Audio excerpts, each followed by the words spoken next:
अस्सलाम वालेकुम नाज़रीन, प्रोग्राम एग्री बिज़नेस के साथ मैं हूं आपका मेज़बान डॉक्टर अमजद बुखारी। नाज़रीन, आज हम बात करेंगे जानवरों की सेहत पर। ईद उल अज़हा की आमद है, आप ख़ुद भी परेशान होंगे, बीमारियों का सुनने में आ रहा है। इन बीमारियों के फैलाव में हम जानवर कैसा ख़रीदें, किस तरह ख़रीदें, घर में रखें ना रखें, क्या एहतियातें अख्तियार करें, हमारी मंडियों में क्या एहतियात की जा रही है, महकमा लाइव स्टॉक क्या कर रहा है, फार्मर क्या कर रहे हैं, इन सारे मामलात पे बात करेंगे। मैं सबसे पहले आपको अपने मेहमानों का तारुफ़ करा दूँ। मेरे साथ मेरे पहले मेहमान मौजूद हैं डॉक्टर मोहम्मद इम्तियाज़ साहब। आप एडिशनल डायरेक्टर हैं महकमा लाइव स्टॉक के। उनके साथ दूसरे मेहमान मौजूद हैं डॉक्टर हफीज़ रहमान साहब। आप वेटनरी हॉस्पिटल के इंचार्ज हैं, ज़रा यूनिवर्सिटी में ये हॉस्पिटल है और ये जानवरों की देखभाल के लिए काम करता है। उनके साथ तीसरे मेहमान मौजूद हैं चौधरी अबू सुफियान संघेड़ा साहब। आप फार्मर हैं, जानवर पालते हैं, उनको बेचते हैं। उनसे भी पूछेंगे कि उनके तजर्बे की रोशनी में वो हमें काश्तकारों को, फार्मर्स को, लाइव स्टॉक फार्मर्स को, आम आदमी को और ये ख़ास तौर पे ईद के मौके पर जानवर ख़रीदने वाले लोगों को क्या मशवरा देते हैं।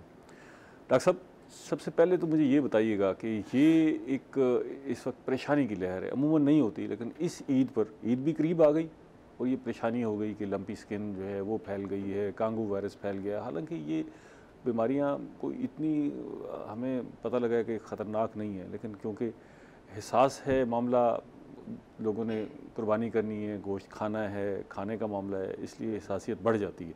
तो इस वक्त अमली सूरत हाल है क्या?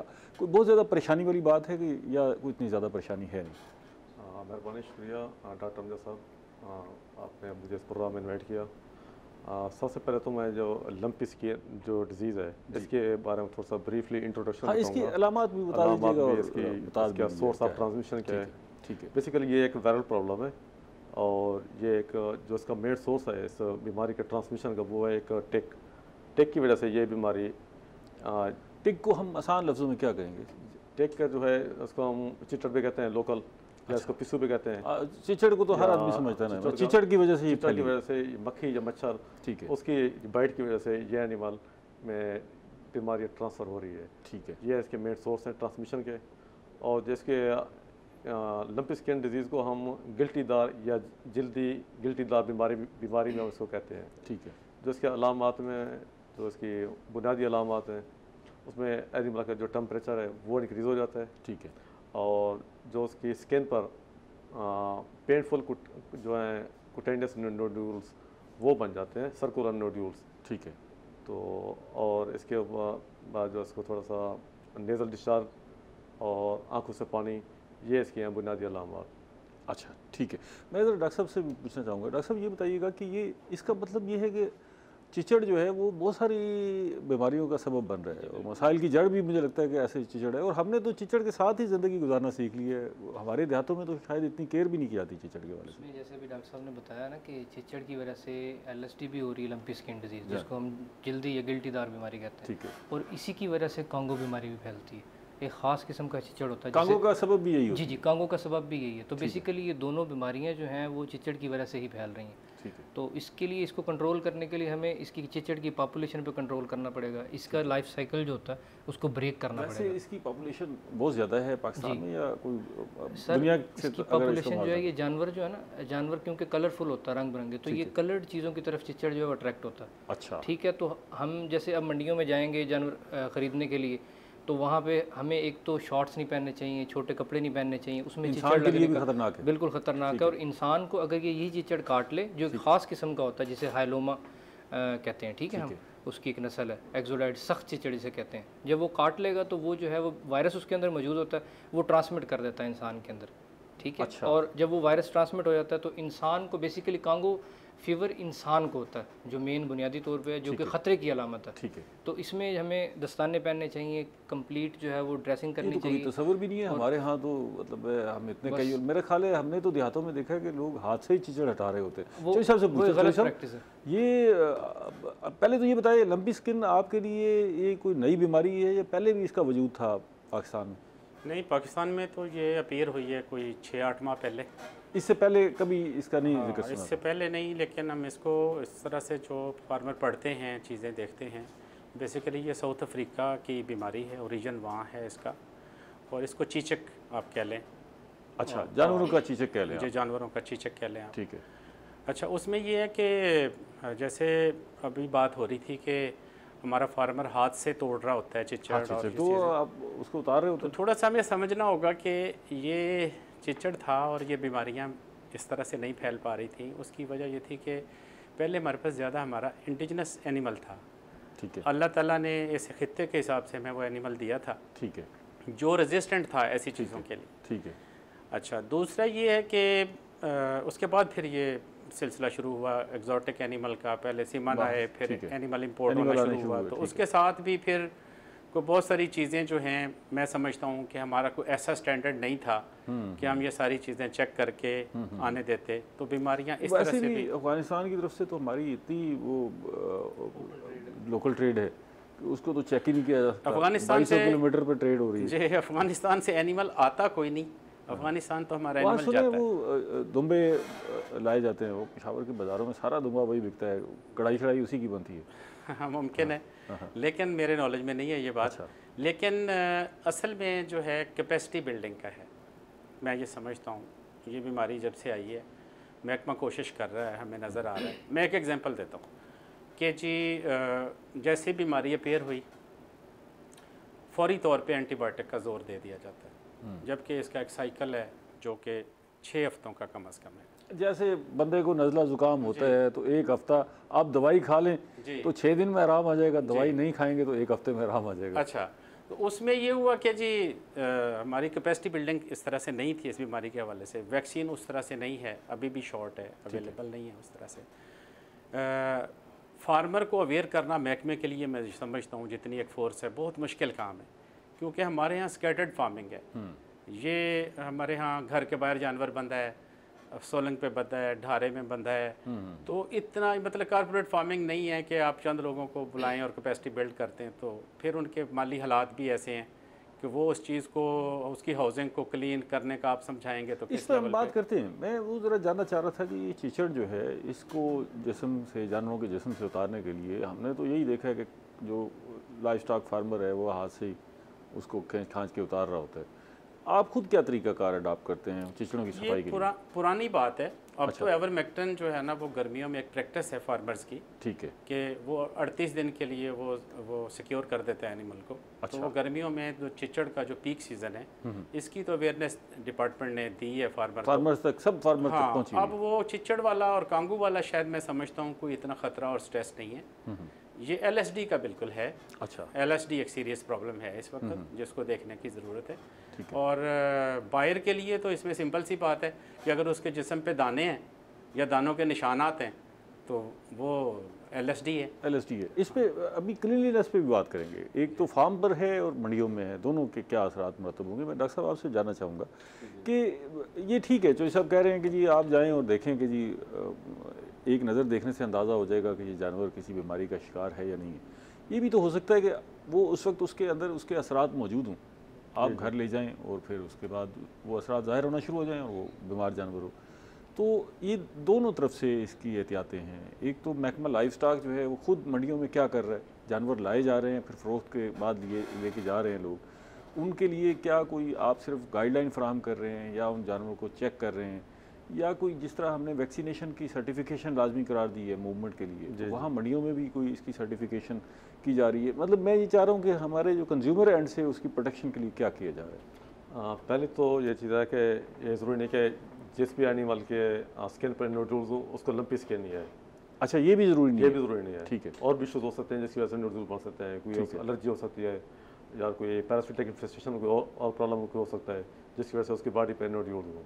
ठीक है। इसके साथ ये है कि और भी अलामात का होना ज़रूरी है, जिसमें जिस तरह उसके बॉडी टेम्परेचर हो गया, आँखों में पानी आना, या उसके जो नेजल डिस्चार्ज का होना। और बेसिकली तो हम इसको क्लिनिकली जो है ना ये तो हो गया ना डॉक्टर साहब, क्लिनिकली हो गया। अब मैं एक आम आदमी हूँ, मैं मंडी से जानवर खरीदने के लिए गया हूँ, मुझे तो कुछ नहीं पता ना, मैं तो रहमो करम पे हूँ या महकमा लाइव स्टॉक के या वो जो बेचने वाला है। पहले तो मैं ये जानना चाहूँगा कि आपके पास इतनी अफरादी क़ुव्वत है कि इन सारी मंडियों की सर्विलेंस आप कर लें और सारे जानवरों को भी चेक करके आप भेजें, इतनी अफरादी क़ुव्वत आपके पास मौजूद होगी या मुश्किल होगी? तो उसमें डिपार्टमेंट ने एक इफेक्टिव किस्म की स्ट्रेटजी अडॉप्ट की हुई है। ठीक है, उन्होंने कहा कि जो भी एनिमल वहाँ पे मंडी में आएगा, ठीक है, एक तो उसके पास वैक्सीनेशन का सर्टिफिकेट होना लाजमी होगा जी। आप एंट्री पॉइंट पर चेक करेंगे, उसके बगैर जो एनिमल की जो है एंट्री वहाँ पे नहीं हो सकेगी। ठीक है। और दूसरा यह है कि हमारा जो डिस्ट्रिक्ट गवर्नमेंट है, जैसे ही वो सेल्स पॉइंट जो है नोटिफाई करेंगी, तो हमें जैसे डायरेक्शन देगी हमने वहाँ पे अपने अमला तैनात कर देंगे। ठीक है। और हमारे पास ह्यूमन रिसोर्स भी है और इसके अलावा जो है वेटनरी मेडिसन भी सफिशेंट क्वांटिटी में मौजूद है। ठीक है। ताकि वहाँ पे जो मंडियों में कोई भी प्रॉब्लम हो एनिमल्स को, तो वहाँ पर हमारा अमला मौजूद होगा, तो इंशाल्लाह उनको किसी किस्म की वहाँ पर कोई प्रॉब्लम नहीं होगी। मैं एक ख़रीदार हूँ, मैं अपना एक जानवर ख़रीदना चाहता हूँ, मेरी ख्वाहिश है कि मुझे महकमा लाइफ स्टॉक ज़रा गाइडेंस दे दे। ठीक है ना, मैं आपके बंदे को कोई रहनुमाई चाहता हूँ कि उसे साथ ले जाऊँ, मैं उसे दिखा दूँ कि ये मैं जानवर ख़रीदना चाह रहा हूँ, ये सेहतमंद है या नहीं है। ऐसा मुमकिन हो सकेगा कि आपके जो स्टॉल पर मैं रजू करूँ और आपसे ये गाइडलाइन ले लूँ? सब मैक्सिमम कोशिश करेंगे कि आपको गाइड करेंगे।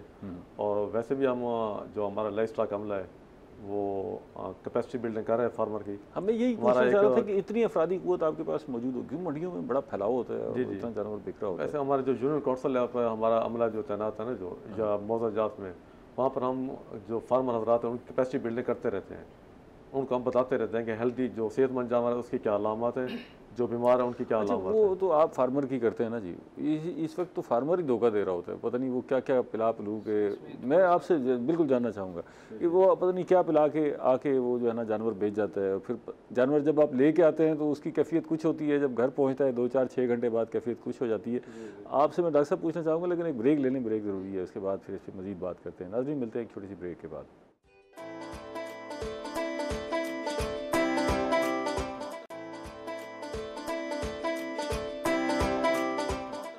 वेलकम बैक नाजरीन, हम जानवरों की सेहत पे बात कर रहे हैं और ख़ास तौर पे इसको जोड़ रहे हैं, ईद उल अज़हा की आमद है। इस मौके पर हमें सेहतमंद जानवर कैसे मिल सकता है, हमने क्या एहतियातें अख्तियार करनी है।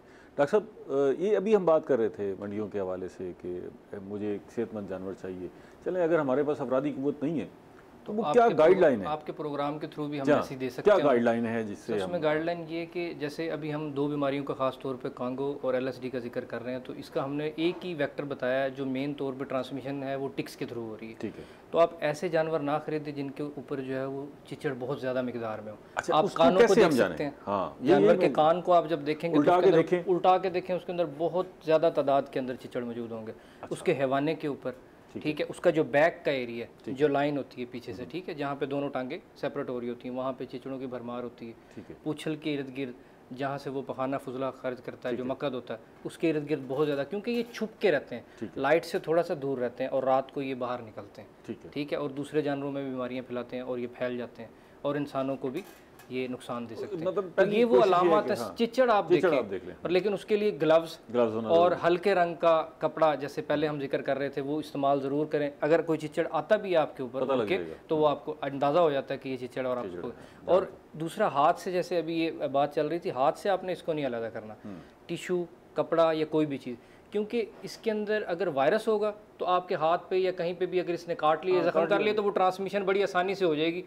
तो उसके लिए इसको मारने का आपको कोई फ़ायदा नहीं होगा बेसिकली। तो उसको बड़े तरीके से या किसी ट्यूज़र से या किसी चिमटी से आप इसको अलग करेंगे। अच्छा, तो ये चीज़ जो है वो अपने एहतियात करें। ये स्प्रे से, जैसे ये महकमा लाइफ स्टॉक प्लान कर रहा है, महकमा लाइफ स्टॉक ऑलरेडी स्प्रे भी कर रहा है सर। ये कह रहे हैं कि जैसे ही हमारा व्हीकल में जो जानवर आएंगे तो हम उतारने से पहले उस व्हीकल के अंदर स्प्रे कर देंगे। सर, ये जो चेक पोस्ट होती है ना, जैसे हमारा मुल्तान शहर है, मुल्तान शहर के एंट्री के ऊपर ऑलरेडी इनके लोग जो है वो स्प्रे कर रहे हैं गाड़ियों में। चिचड़ खत्म हो जाता है जी, बिल्कुल उसके ऊपर इफेक्टिव है वो स्प्रे जो है वो इफेक्टिव है, मुकम्मल तौर पे चिचड़ जो है वो उससे मर जाता है। ठीक है। और उसके अलावा फार्मर को इतनी आगाही है कि वो आइवरमेक्टिन का रूटीन के अंदर इस्तेमाल कर रहा है, क्योंकि ये गर्मी है, इसमें टेम्परेचर बहुत आइडियल होता है, नमी भी मौजूद होती है, टेम्परेचर भी आइडियल होता है। तो ये चिचड़ जो है इसका बेसिकली ब्रीडिंग सीजन होता है। और वायरस जो है वो चिचड़ के अंदर मौजूद है। ठीक है, वो जितनी ज़्यादा इसकी तादाद बढ़ती जाती है उतनी जल्दी जो है वो ज़्यादा ये इन्फेक्शन करने के काबिल होता है। ठीक है, तो सब ये बताइएगा कि ये जो चिचड़ है ये तमाम जानवरों में मौजूद होता है या उन पर हमलावर रहता है या किसी ख़ास जानवर पर? छोटे बड़े सब जानवरों पर क्या सूरत हाल है? जी, इससे पहले मैं एक बात करना चाहूँगा। अभी आपने एक बात की थी कि मंडियों में फार्मर जो है ना कुछ पिला के ले आता है। चूँकि मैं फार्मर हूँ तो मैं तसहीह करना चाहूँगा उसकी। मंडी में फार्मर तो जाता ही नहीं है। ठीक है। मंडी में तो फार्मर बड़ी मुश्किल से आप कहेंगे तो 1% शायद, उससे भी बहुत कम जाता है। वो व्यापारी होते हैं, ब्रोकर होते हैं, फड़िए होते हैं, सारी नल प्रैक्टिसेस वो करते हैं। ठीक है। और वो गिने चुने लोग होते हैं हर मंडी के अंदर। वो हर मंडी पे चेंज नहीं हो रहे होते, मुस्तकिल वो वहाँ होते हैं। तो उनको गवर्नमेंट अगर उन पे चेक रखे तो ये सारी नल प्रैक्टिसेस दूर हो सकती हैं। ठीक है। बाकी ये है कि जी चिच्चड़ का बेसिकली ये जैसे जैसे बिल्डिंग पुरानी होती जाती है और सही नहीं बनी होती, जहाँ भी सुराख होते हैं, यानी ज़मीन से तकरीबन 9 इंच ऊपर से लेके नीचे तक ये अपनी हैचरी बनाते हैं। अच्छा। सोलंग लगी हुई है, दीवार में कहीं दराड़े हैं, तो वहाँ इनकी हैचरी होती है। अच्छा। मेल जो होते हैं, जो हमें नज़र आते हैं, जिनका आप कह रहे थे हाथ से तोड़ने का, अब हाथ से तोड़ने का तो कॉन्सेप्ट ही नहीं है। फार्म्स के अंदर सेगावान नेगावान स्प्रे होते हैं। और इसके अलावा अभी हमारे देहातों में जिन्होंने अपने पाले वो अभी भी ये प्रैक्टिस करते हैं। प्रैक्टिस करते हैं, आम फार्मर यही करते हैं। और करना नहीं चाहिए, बिल्कुल हाथ से उसको नहीं तोड़ना चाहिए।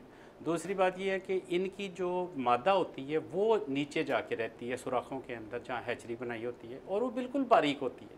अच्छा। वो आंख से नज़र भी नहीं आती, बहुत बारीक, यानी बड़े गौर से देखना पड़ता है। जिस तरह से आप कह लें कि वो चिंटी होती है, अच्छा, कक्के रंग की। अच्छा। ये उस टाइप की होती है और ये अंधेरे में निकलती है, रात को खून चूस के वापस चली जाती है। जो अच्छा। जानवर के जिस्म के ऊपर हमें नज़र आता है वो मेल होता है। अच्छा। और वो यानी वो ये हज़ारों बल्कि कहीं लाखों की तादाद में होती है। तो उसका असल में मैनेजेरियल प्रैक्टिसेस ही हैं कि आप हाउसिंग ऐसी बनाएं कि जहाँ सुराख ना हो, जहाँ ये हैचरी दर्जे ना हो, जहाँ ये दर्जे ना हो। अच्छा, वो सवाल मेरा वहीं रह गया जी कि ये सारे जानवरों पर अटैक करता है या मखसूस जानवर हैं जिन पर? ये जो एक्जोटिक ब्रीड्स हैं उन पे ज़्यादा अटैक करता है। आसान लफ्जों में ज़रा बताइएगा। जो इम्पोर्टेड एनिमल हैं, ठीक है, उन पे ज़्यादा जैसे फ्रीजन काऊ है, हमारी जो मकामी जानवर हैं उन पे कम अटैक, उन पे कम अटैक करता है। ये डॉक्टर साहब बकरियों पर, दुम्बों पर, इन पर भी इसी तरह अटैक होता है? दुम्बों पे भी ये इसका असर होता है। इसके अलावा जो घरों में पेट्स हैं उन पर भी अटैक होता है? उस पर भी करते हैं अटैक ये।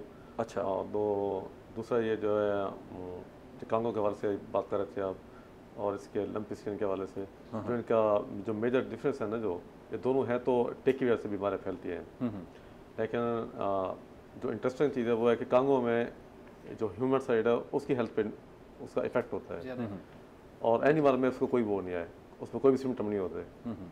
अच्छा। और लंपी स्किन में ये है कि उसमें जानवर मुतासर होता है, उस पर इंसान की हेल्थ पे कोई असर नहीं होता, सिर्फ जानवर जो है जानवर उसमें इन्वॉल्व होते हैं। लेकिन उसका गोश्त जो है, जी, अगर वो लंपी स्किन वाला कोई एनिमल गोश्त है, अगर लंपी स्किन का कोई एनिमल है जो इन्फेक्टेड है, उसके जिसम पर नोड्यूल्स हैं, तो उसका आप गोश्त इस्तेमाल कर सकते हैं। आप क्यों जी डॉक्टर? दूध और गोश्त बेधड़क हो गई, दूध और गोश्त उसका इस्तेमाल कर सकते हैं। दूध भी इस्तेमाल कर सकते हैं, क्योंकि वो उसकी डॉक्टर साहब ने भी जैसे कहा ना, LSD के अंदर नहीं है। जानवर मुतासिर होता है, इंसान के मुतासिर होने का कोई चांस नहीं है। ठीक है, वो वायरस इस तरह का है। लेकिन कॉन्गो के अंदर जानवर महफूज रहता है और इंसान मुतासिर होता है। 2 या 3 दिन के अंदर इसकी अलामात ज़ाहिर होनी शुरू हो जाती हैं, जैसे सर के अंदर दर्द होता है, कमर के अंदर, कंधे के अंदर दर्द होता है, पेट में दर्द होता है, कै आती है, वॉमिटिंग, डायरिया, ठीक है। और उसके अलावा जो है वो याददाश्त के ऊपर भी ये बाद में जाके असरअंदाज होता है। जिस्म सारा जो है वो लाल या नील इसके ऊपर पड़ जाते हैं, छाले निकल आते हैं, इस तरह की फीवर है ना जी, बहुत शदीद किस्म का बुखार होता है इसमें।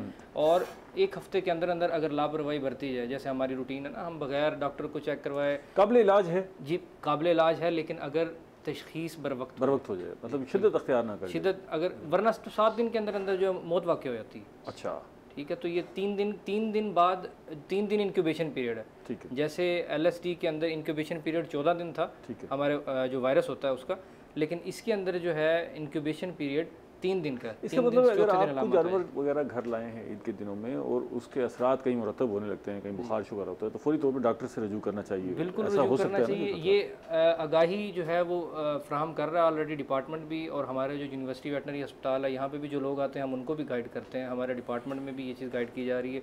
लाइफ स्टॉक का डिपार्टमेंट भी इस पर काफ़ी फोकस कर रहा है, बल्कि इनके इश्तिहारात भी गाए बगाए अखबारात के अंदर और मीडिया के अंदर, और मीडिया भी इसमें जो है वो बहुत रोल प्ले कर रहा है, और बल्कि मीडिया को चाहिए भी सही, क्योंकि ये एक इवेंट होता है हमारा कुर्बानी का, हम सबका ये इवेंट है, हम सबकी ये जो है वो फरीजा होता है। इस दफ़ा डॉक्टर साहब बड़ा खौफ फैला हुआ है लोगों के बिल्कुल अंदर ऐसी ना वो जी। 2 बीमारियां जा, इकट्ठी दो हो गई ना सर। बीमारियां आमतौर इकट्ठी पे हो गई। कॉन्गो का इशू होता था, लेकिन अभी जो है वो LSD भी साथ LSD का साथ आ गया तो वो ये कि लोगों के अंदर जो तशवीश ज़्यादा है। हाँ। और इसमें बस यही है कि आप जो एहतियात करें, ग्लव्स पहन के जाएं ख़ास तौर पे, और बच्चों को बिल्कुल ना लेके जाएं। ठीक है, बच्चों मंडियों में बच्चों का कोई सेलिब्रेशन आप करते हैं, बिल्कुल ये बहुत गलत चीज़ है। और दूसरा ये साफ़ सुथरा जानवर देखें, लंबे बालों वाले जानवर लेने से गुरेज करें, क्योंकि ज़्यादातर छुपते हैं चिचड़ उसके अंदर। ठीक है, और जो 2-4 निशानियाँ बताई हैं उसको देख के लें। ग्लव्स मुकम्मल बंद जूते पहन के जाएं, मास्क लगा के जाएं, जैसे हाफ स्लीव्स पहन के या हाफ टी-शर्ट पहन के हम मार्केट में चल जाते हैं। ठीक है, संडे के दिन भाई चलो सैर सपाटा भी हो जाएगा और जानवर भी खरीद लेंगे, उससे गुरेज करें, क्योंकि अगर चिचड़ काट गया जो एहतियातें हम डेंगू से बचने के लिए करते हैं, बिल्कुल बिल्कुल सारी उससे ज़्यादा, उससे बल्कि ज़्यादा। अच्छा डॉक्टर साहब ये बताइएगा कि और एक और चीज़ सर, कीड़े मार अद्वियात जैसे हम लोशन वगैरह इस्तेमाल करते हैं, वो भी इस्तेमाल करें, ताकि वो भी रिपेलर हैं। बिल्कुल बिल्कुल, जो इंसेक्ट्स रिपेलर हैं, ठीक है, वो यूज़ करने चाहिए। अच्छा ये बताइएगा कि ये जो लंपी स्किन है, ये सुनने में आ रहा है कि गायों में ज़्यादा हो रही है, गाय में। जी जी। अच्छा बाकी जानवरों में भी ये भैंस को भी मुतासर कर रही है, बैल को, या बाकी छोटे जानवर उनको भी मुतासर कर रही है, या किसी खास पेशी में है बाकी में नहीं? इसमें डिजीज़ की जो प्रेवलेंस है ना वो कैटल में ज़्यादा है। ठीक है, और सारी कैटल में या ऑलमोस्ट कैटल में ज़्यादा है, और जो इसकी शरह है जो बफलो में वो बहुत ही कम है। अच्छा है सही, छोटे जानवरों में, बकरियों में, छोटे जानवरों में नहीं है, बिल्कुल नहीं, कैटल में नहीं, कैटल में है। ठीक है, भैंसों में भी है? भैंसों में काफ़ी हद तक कटे जो है वो बहुत ही कम है, बहुत ही कम। अच्छा, क्योंकि ये भी एक बड़ी मुहिम सी चल पड़ी है, इसकी जो फलां जानवर खरीदें फलां ना खरीदें, क्योंकि इसमें जो है वो एक पहलू है कि जी गाय आप खरीद रहे हैं तो खतरा है। लोकल जो हमारी लोकल ब्रीड है ना, जो उसमें रिस्क इसका कम है। जो इम्पोर्टेड ब्रीड है, जो एग्जॉटिक ब्रीड है, फ्रीजन जर्सी, उसमें इसका थ्रेट ज़्यादा है। ठीक है, और बाकी जो है इसका जो लंपी स्किन का है, जो इसमें जो डिपार्टमेंट जो इस पर फोकस कर रहा है, हम उन एनिमल को वैक्सीनेट कर रहे हैं जिनकी एज 2 साल से ज़्यादा है, जो मेल एनिमल हैं।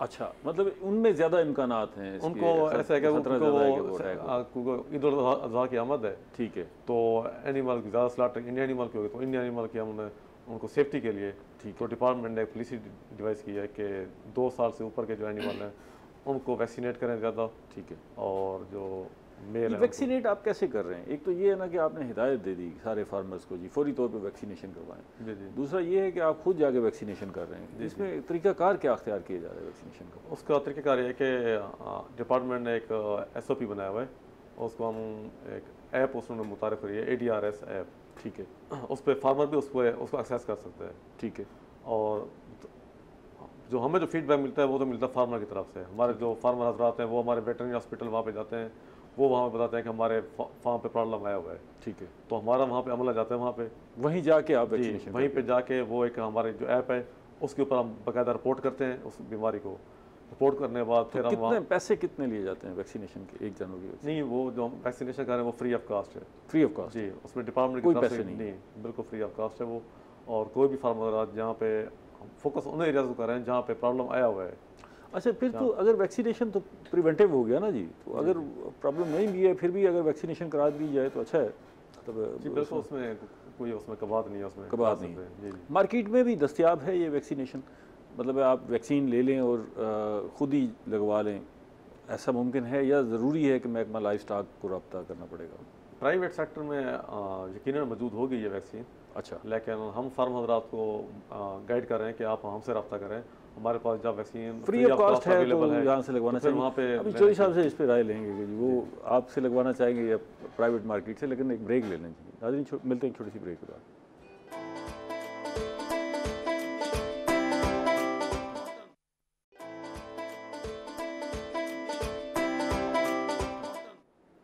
वेलकम बैक नाज़रीन, हम जानवरों की सेहत पे बात कर रहे हैं ईद उल अज़हा के तनाज़ुर में।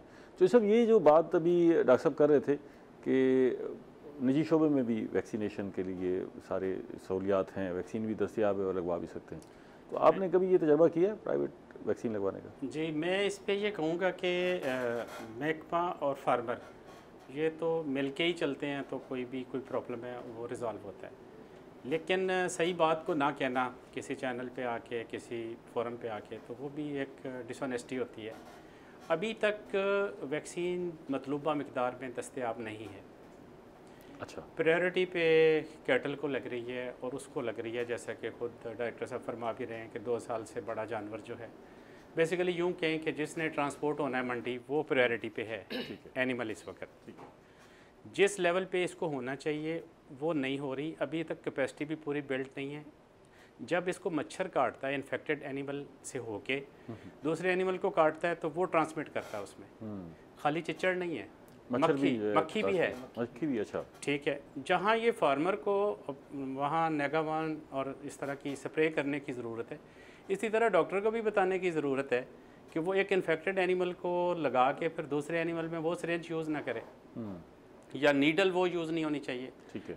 या कम से कम ऐसा सोल्यूशन। जानवरों में तो हमने कभी तस्वर भी नहीं किया कि नीडल बदलनी है या सिरिंज बदलनी है। हम तो ये बिल्कुल ऐसा हो रहा है इस वक्त के जी, एक एनिमल नहीं था इन्फेक्टेड, वो हो गया और वो नीडल की वजह से हो गया। ऐसा सोल्यूशन हमने डॉक्टर साहिबान के पास अभी तक नहीं देखा कि वो नीडल उसमें डिप ही कर लें कम से कम।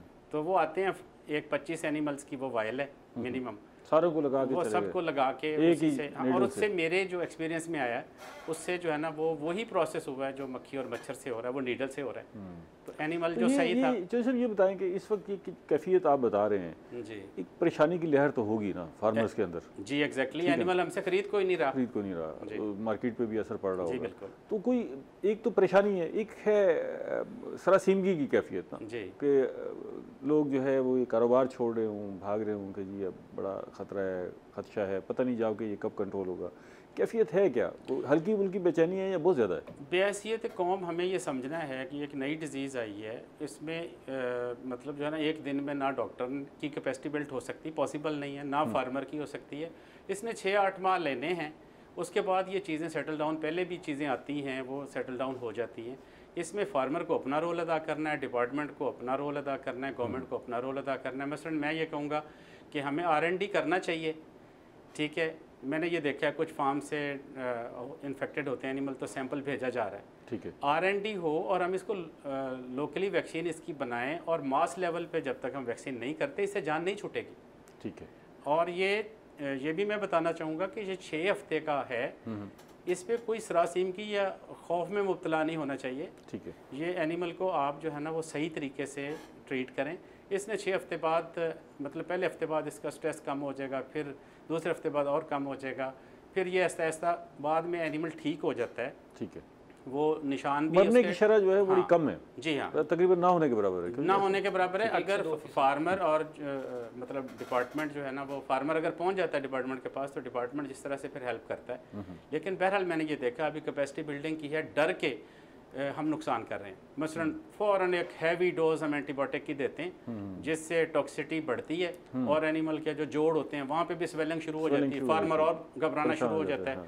उस पर फिर वो स्टीरॉइड, कुव्वत मुदाफ़त भी ख़त्म हो गई के खिलाफ, उसने खुद लड़ना था। अभी ये सबको ही हमें ये चीज़ समझने की ज़रूरत है। मसलन अगर कोई बायर है तो वो ज़रूर देखे, जाके एहतियाती तदाबीर देखे, किसी से हेल्प ले, बता भी दिया गया है, वो जानवर को देखे। बहरहाल वो मोटी मोटी निशानी है, जब उसने ख़रीदना है 8-10 दिन के अंदर, या 8 दिन पहले, 3 दिन पहले, 10 दिन पहले, जो कि मंडी में एक्चुअली इस वक्त ये है।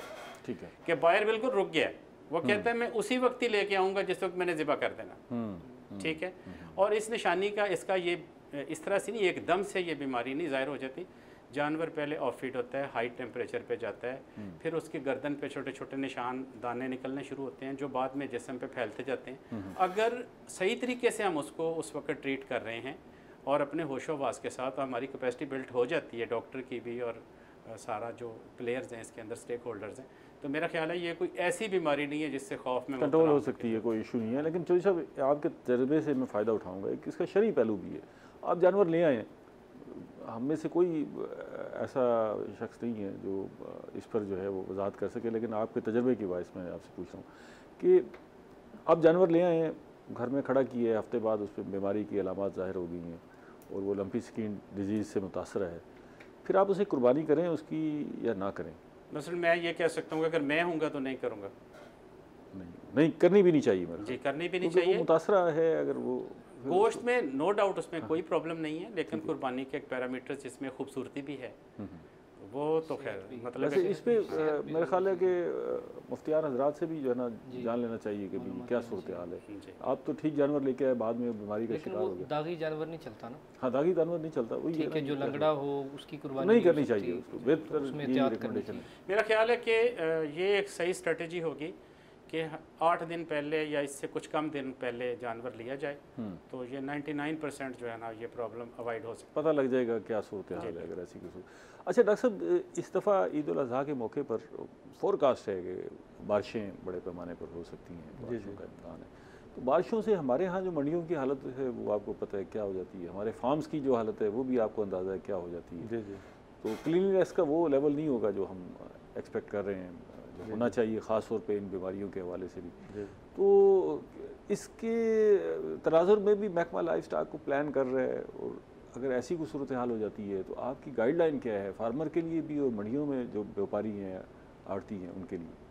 अच्छा, इसमें है कि जो हमारा जो लाइफ स्टॉक डिपार्टमेंट का रोल है वो तो है जो हमारे वेटनरी की वहाँ पे कैंप अवेलेबल इलाज मुआवजे के लिए, ठीक है, वो तो मंडी में सिर्फ वो फैसिलिटी प्रोवाइड करेंगे।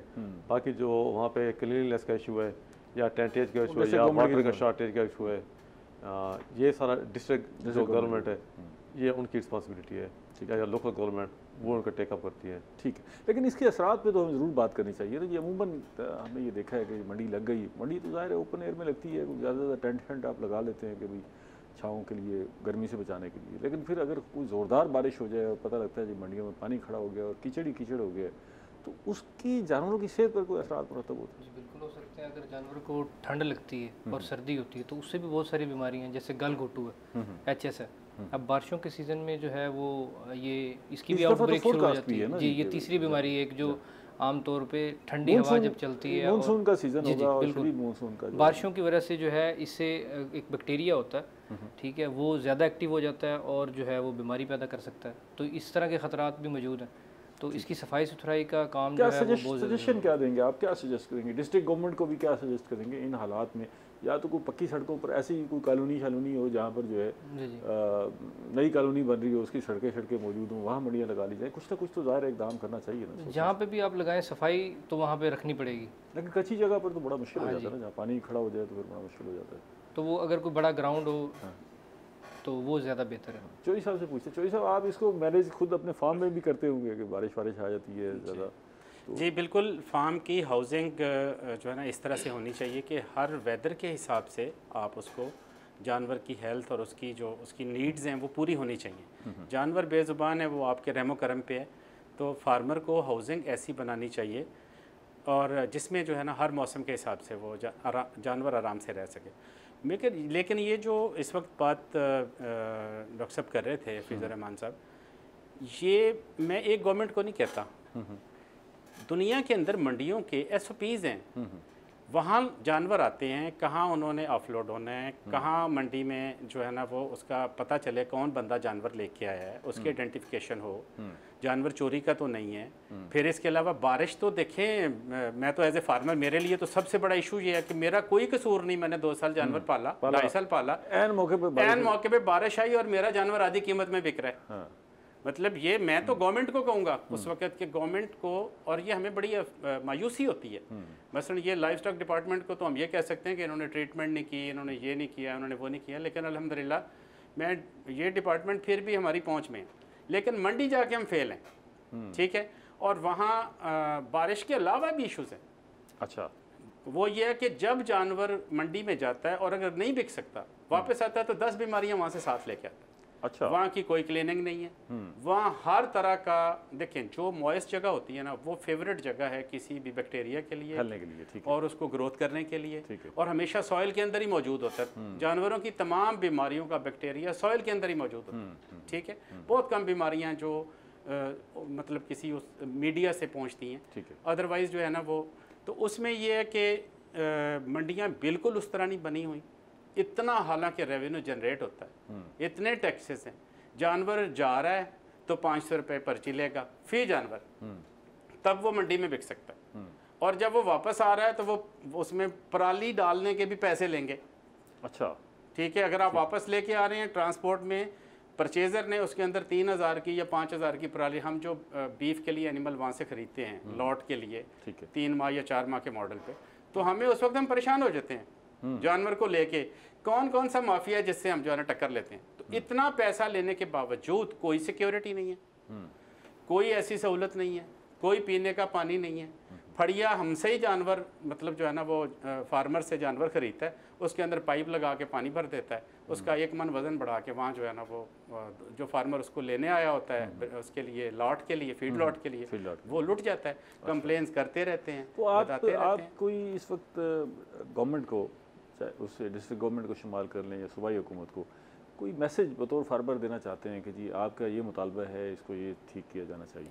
मेरी रिक्वेस्ट तमाम गवर्नमेंट से है, जो इस वक्त गवर्नमेंट में है, जो अपोजिशन में है, कल को वो आ जाएंगे, कोई तीसरा बंदा आ जाएगा।